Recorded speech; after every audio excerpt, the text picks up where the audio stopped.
Salut, c'est Nico et aujourd'hui je voulais faire une vidéo un peu particulière parce que je voulais prendre le temps de vous remercier.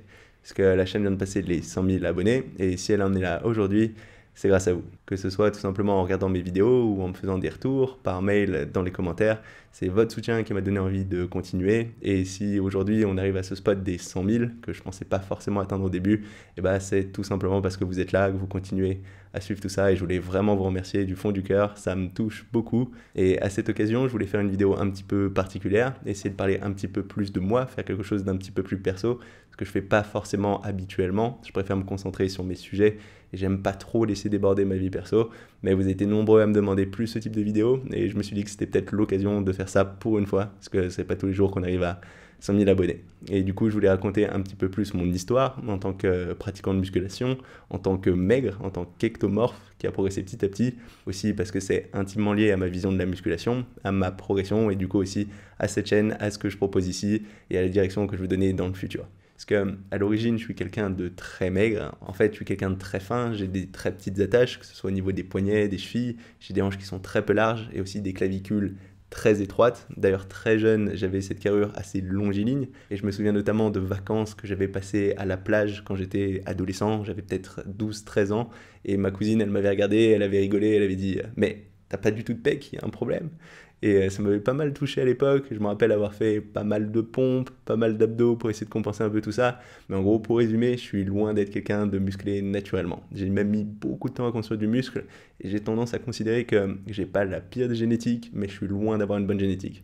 Peut-être le seul point qui joue en ma faveur, c'est les épaules. C'est un muscle que j'ai pris très vite et c'est peut-être la chose aussi qui me sauve parce que je suis très peu large de clavicule, mais j'ai beaucoup d'épaules. Donc malgré tout, je suis pas trop fin du haut grâce à ses épaules. Et si jeune j'étais fin, j'étais pas non plus sec. Parce que je connais des gens qui sont naturellement très secs et qui vont toujours voir leurs abdos, alors que dans mon cas, c'est seulement après plusieurs années de muscu à travailler dur mes abdos que j'ai commencé à avoir ces abdos. Naturellement, j'avais aucun abdos, j'étais pas particulièrement sec, j'étais pas non plus gras, j'étais pas vraiment un skinny fat, j'étais typiquement le mec fin moyen qui était ni gras ni sec. Et je me rappelle, avant d'avoir commencé la musculation, en gros, je faisais 62 à 64 kg pour la taille que j'ai aujourd'hui, donc 1,82 m. Donc rien de très impressionnant, plutôt maigre sans être maigrissime et loin d'être musclé.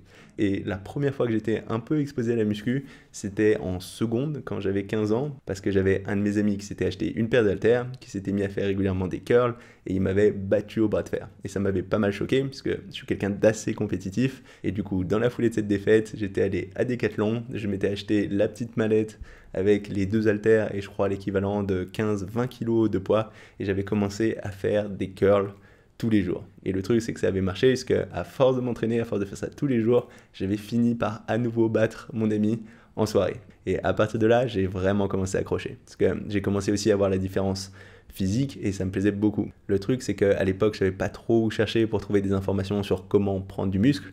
J'avais regardé un petit peu sur internet et j'avais trouvé quelques forums, mais c'était des choses qui étaient encore un petit peu marginales, qui n'étaient pas rentrées tellement dans la culture.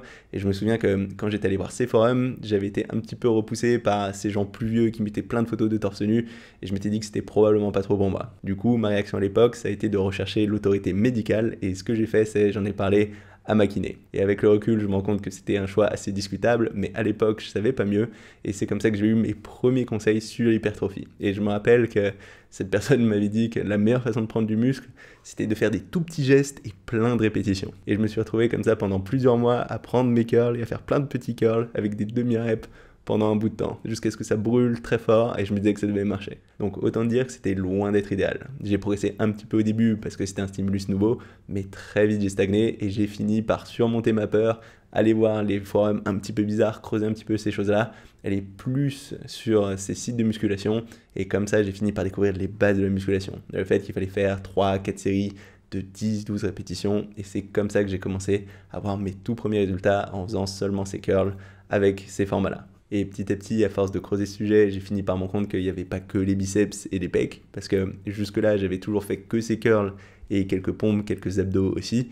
Mais par exemple, ça a été une vraie révélation de découvrir qu'on pouvait muscler le dos. Je ne savais pas du tout qu'il y avait des muscles importants dans le dos, je savais pas trop à quoi ça servait, et je me disais à cette époque que vu que c'était dans le dos, on n'allait pas le voir, ça servait pas à grand-chose. Donc autant dire que je venais vraiment de loin, mais j'étais super motivé. Et petit à petit, j'ai fini par cadrer les choses. Je faisais un full body un jour sur deux, sans travailler les jambes, puisque je faisais beaucoup de courses et je me disais que ça suffisait à l'époque. Donc autant dire que c'était plus un haut du corps un jour sur deux, mais dans ma tête, je me disais que c'était un full body.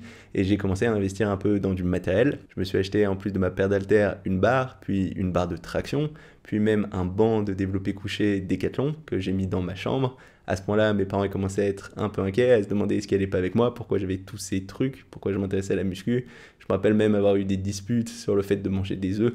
Donc autant dire qu'en tant que lycéen encore, c'était pas évident, mais j'étais sur le chemin et j'étais pris dans le truc. Je trouvais ça vraiment génial, je voyais les différences sur mon corps et j'avais envie de continuer. Et c'est vraiment dans cette période, autour de la première terminale, quand j'avais 16-17 ans, que j'ai commencé à voir vraiment la différence et que je me suis vraiment pris au jeu, que j'ai commencé à être tout le temps régulier dans cette pratique de la musculation. J'ai commencé à prendre plusieurs kilos de muscles, je suis même arrivé à 70 kilos et je me souviens à cette époque m'être dit wow, si jamais j'arrive un jour à 80 kilos, je serai énorme, ce sera largement suffisant. Ce qui est assez marrant parce qu'aujourd'hui je fais un peu plus de 83-84 kilos alors qu'à l'époque ça semblait être inatteignable, ça semblait être tellement loin et je me demandais à ce moment-là si c'était seulement possible physiquement, si j'avais la génétique pour réussir à prendre autant de muscles. Donc dans ma tête j'étais toujours quelqu'un de maigre. Je me rappelle avoir regardé des choses comme Brad Pitt dans 3 ou même à l'époque il y avait Twilight qui sortait, le deuxième Twilight avec un des personnages qui était joué par Taylor Lautner qui avait fait une grosse transformation entre les deux, qui n'était pas très musclé, mais pour moi à l'époque c'était un monstre, c'était un tank et je me disais waouh, ce serait super si je pouvais ressembler à ça. Et du coup le fait d'avoir eu ces premiers kilos de muscle, ça m'avait énormément motivé et j'étais plus que jamais motivé pour continuer cette musculation. D'ailleurs j'ai continué à m'entraîner exactement de la même façon l'année qui a suivi, l'année après mon bac, quand je suis rentré en classe préparatoire et c'est là que j'ai eu les premiers retours extérieurs, que j'ai commencé à être vu comme le mec qui faisait un peu de muscu et vu qu'à cette époque ça se passait pas forcément très bien en classe prépa parce qu'il y avait un gros gap en termes de travail entre le lycée et cette classe préparatoire, je me suis pas mal réfugié dans la muscu et j'ai commencé à en faire toujours plus. Le truc c'est que vu que je faisais un peu toujours la même chose, j'ai assez vite stagné, je comprenais pas trop pourquoi, je me disais que j'avais peut-être atteint ma limite génétique et je commençais à être un petit peu démoralisé sur mon entraînement à cette époque. Et même à l'issue de mes 2 premières années de classe préparatoire, j'ai complètement arrêté la musculation pendant 1 an. Parce que j'ai pas réussi mes concours, vu que j'avais pas assez travaillé et que j'étais plus vraiment motivé. Et comme j'ai vu que j'avais fait beaucoup de musculation, très peu de travail, j'ai pris très peur quand j'ai redoublé. J'ai eu peur de rater une deuxième fois mes concours et j'ai décidé de rentrer un petit peu en mode complètement coupé du monde, d'être complètement concentré sur mes études, sans faire de sport, sans faire de muscu. Et ça n'a pas été une année évidente, parce que du coup, j'ai perdu plus de 6 kilos. Mais à l'issue de cette année, j'ai assez bien réussi mes concours, j'ai eu une école raisonnable. Et là, quand je suis rentré en école d'ingé, pour le coup, j'ai eu beaucoup plus de temps libre et j'ai pu reprendre la musculation. Et là, la reprise, elle a été fulgurante, parce que le muscle perdu, il revient très vite. Du coup, je me suis remis dans une routine où je faisais un vrai full body tous les 2 jours, avec les jambes cette fois, et là, j'ai explosé. Je me rappelle, j'ajoutais presque 2 kilos toutes les semaines sur mon développé couché. Et je suis passé comme ça d'un développé couché où je faisais peut-être 46 kilos pour 10 répétitions, à au bout de quelques mois, plus de 66-68 kilos pour 10 répétitions. Et ma force, elle a aussi explosé. C'est là où j'ai fait mes premiers développés couchés au-dessus de 100 kilos. Je suis même arrivé assez rapidement à 120 kilos. Tout ça dans la salle de sport de ma résidence étudiante. Et si ça a très bien marché, si j'ai dû reprendre comme ça peut-être 7-8 kilos, je suis à nouveau tombé sur un plateau. Et là, pour le coup, ça a pas mal duré. J'ai dû stagner pendant plusieurs mois, peut-être même près d'1 an, où je voyais vraiment plus la différence. J'avais beau essayer de mettre plus lourd, essayer de changer mes exos, j'avais plus vraiment de progression. Et je me rappelle qu'à l'époque, j'étais assez démoralisé, j'avais l'impression que j'avais atteint ma limite génétique, alors que je pense que je devais faire peut-être 72-73 kilos, j'étais loin d'être énorme, et je me disais que j'étais probablement pas le genre de personne qui devait pouvoir prendre beaucoup de muscles, et que c'était dommage, mais que j'avais pas le choix, c'était comme ça. Et le truc qui m'a permis de relancer ma progression, qui m'a fait changer de perspective, c'est quand je suis tombé sur un podcast d'un coach qui s'appelle Charles Poliquin, un coach canadien qui est passé sur un podcast assez célèbre qui s'appelle Tim Ferriss. Où là, pour la première fois, j'ai commencé à comprendre la logique qu'il y avait derrière l'entraînement. Parce que jusque-là, tout ce qu'on m'avait dit, c'était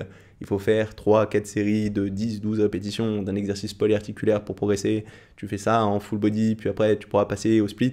Mais on m'avait jamais expliqué pourquoi faire les choses comme ça, quels étaient les principes sur lesquels reposait cette prise de muscle. Et au cours de cette interview avec Charles Poliquin, il y avait plein de choses que j'ai découvert, plein de principes fondamentaux, pourquoi on faisait ce nombre de séries, pourquoi on faisait ce nombre de répétitions, pourquoi il fallait manger des protéines, des glucides, et ça a été vraiment une révélation pour moi de voir qu'il y avait tout un pan de la musculation qui était à la fois pédagogique, critique, qui était basé sur la science, et qu'en fait la musculation ça n'avait rien de magique, qu'il y avait des principes fondamentaux, qu'il fallait maîtriser ces principes, les mettre correctement en place, et qu'il allait y avoir une progression. D'ailleurs, quand j'ai commencé à suivre les conseils de ce coach, j'ai commencé à relancer ma progression et ça m'a encore plus motivé pour aller chercher d'autres informations, plus de podcasts, plus de chaînes YouTube, des bouquins, beaucoup de choses en anglais, puisque à l'époque, il n'y avait pas beaucoup de ce contenu pédagogique en français. Et c'est comme ça que je suis tombé sur des personnes comme Ben Pakulski, comme Mike Israetel, comme Eric Helm, des gens que je continue à suivre aujourd'hui, et aussi des John Meadows, qui ont une vision très structurée de la muscu, très cohérente, très pédagogique, critique et aussi basée dans la science. Et ça fait une grosse différence pour moi.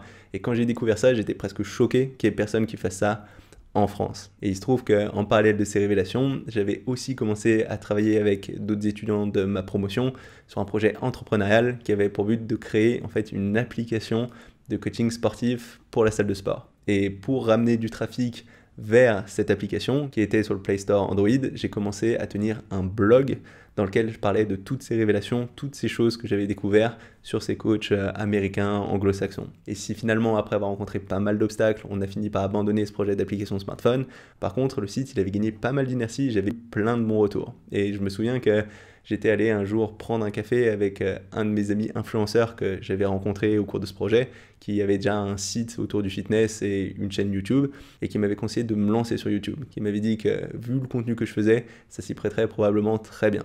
Et du coup, moi, j'avais continué ce site sur le côté et je me suis dit, pourquoi pas essayer? En plus, l'idée de faire des vidéos, c'était assez inconfortable pour moi, donc je me suis dit que c'était peut-être un bon challenge d'essayer. Et comme ça, j'ai commencé à faire ma première vidéo. Et je me rappelle, c'était quelque chose d'assez catastrophique. J'ai jeté la première version, je l'ai refilmé, j'ai jeté la deuxième version et j'ai fini par sortir une première chose où j'étais à peu près content de ce que ça donnait et j'ai mis du coup sur YouTube. Et les retours, ils ont été assez bons. En plus, ça me plaisait pas mal de le faire. Finalement, même si c'était pas confortable à faire, tout le processus de trouver une idée, monter les choses et puis après de les proposer, d'avoir les retours des gens, je trouvais ça super. Et je me suis dit que ce serait vraiment intéressant de voir jusqu'où ça pourrait aller et de faire ça régulièrement. Et vu que je voyais pas trop comment me lancer pour faire grossir cette chaîne YouTube, je me suis dit que j'allais faire comme la musculation, j'allais être juste régulier. Et comme ça, j'ai décidé de mettre simplement une vidéo tous les jours, quoi qu'il arrive, en traitant un sujet différent. Et j'ai fait ça pendant un petit peu plus d'un an avant de me rendre compte que faire de la quantité, c'était pas forcément le plus important, qu'il fallait aussi faire les choses correctement, essayer de bien présenter mes sujets. Mais c'est comme ça que la chaîne a commencé à avoir un petit peu de traction, que j'ai eu des retours, beaucoup de retours par mail, des choses très positives, avec dès les premières centaines d'inscrits, il y avait déjà plusieurs personnes qui m'avaient dit « Ah là là, ta chaîne, elle devrait être beaucoup plus grosse, il faudrait que tu aies peut-être 10 000, 100 000 abonnés. » Et moi, ça me paraissait un petit peu absurde, ça me paraissait tellement lointain. Je me disais que j'allais juste essayer d'être régulier pour l'instant, essayer de faire de mon mieux possible. Et comme ça, petit à petit, la chaîne, elle a grossi, j'ai continué à me renseigner sur la muscu, j'ai continué ma propre pratique. Petit à petit, j'ai continué à prendre du muscle, lentement mais sûrement. J'ai jamais eu vraiment de gros déclics après cette phase où j'ai découvert ces principes de base de la muscu, ces choses qu'on m'avait jamais expliquées, cette approche un peu pédagogique et que j'essaye au maximum de transmettre dans ces vidéos, dans ce que je fais. Et de la même façon, la chaîne a continué à grossir petit à petit au fil des années. Il y a eu des vidéos qui sont devenues un petit peu plus populaires, mais en termes d'abonnés, j'ai pas vraiment eu le moment où ça a accéléré sensiblement, où il y a eu un gros déclic. Ça a toujours été cette progression lente, régulière, où j'ai continué à mieux maîtriser mon sujet, je pense, à essayer de faire des meilleures vidéos. De la même façon que pour la muscu, j'ai fini par comprendre de mieux en mieux ce qui marchait pour moi, quels étaient ces principes, comment bien les implémenter dans ma pratique. Et je pense que c'est cette approche plus long terme, essayer de comprendre à la base les gros principes qui a fait la différence sur ma pratique et que j'essaye au maximum de transmettre et d'appliquer même à l'échelle de ma vie, donc à l'échelle de cette chaîne YouTube. Vu qu'aujourd'hui je travaille à plein temps sur cette chaîne YouTube, j'ai passé mon diplôme de coach professionnel et c'est un énorme privilège de pouvoir vivre de ma passion grâce à vous. Donc voilà, je voulais vous donner un petit aperçu de ces dernières années, de tout ce parcours en tant que maigre et en tant que YouTuber entre guillemets. Encore une fois, je voulais vous remercier. Merci pour votre soutien. J'ai hâte de voir jusqu'où on va aller comme ça, parce que je pense qu'il n'y a pas vraiment de limite. C'est super excitant. Encore une fois, merci pour votre soutien et on se retrouve très rapidement. Salut!